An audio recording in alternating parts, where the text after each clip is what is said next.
Possession movies are one of my favorite subgenre of horror movies because I think they're the scariest, and a lot of our most loved horror movies are possession-based. The Exorcist, The Conjuring, Evil Dead, Sinister, list goes on. And I could talk about those all day, but let's talk about some that are a little bit lesser known.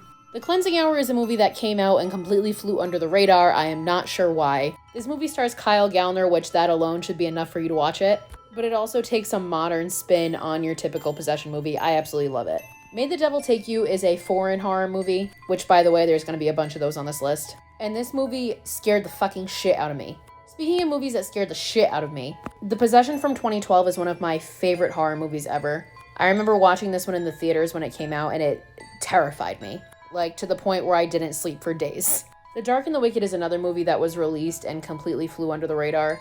This was probably one of the most unsettling horror movies I've ever watched. And it's also just very dark and twisted, and you should just watch it.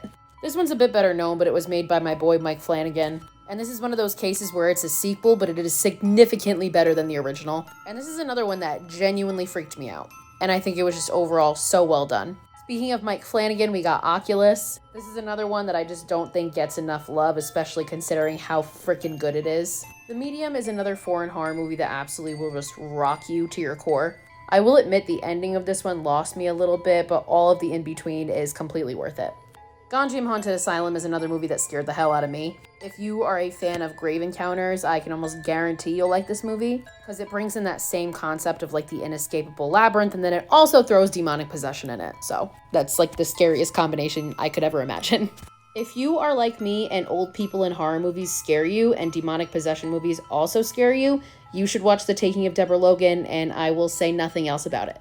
The Last Shift is a movie that I revisited recently, and I forgot how just like deeply unsettling and freaky this movie is. It's got demonic possession, and it also brings in the whole cult theme. Starry Eyes is another just super unsettling, uncomfortable movie. And this one's about just the lengths that people will go to for fame and fortune, including selling your soul to the devil, basically. I gotta add some super 80s movies onto this list. So first up is Demons. This movie is so gory and so outrageous and just so much fun. And on theme with that, we also got Night of the Demons. This movie is like 80s horror cinema at its peak. Mainly thanks to Linnea Quigley in that pink dress.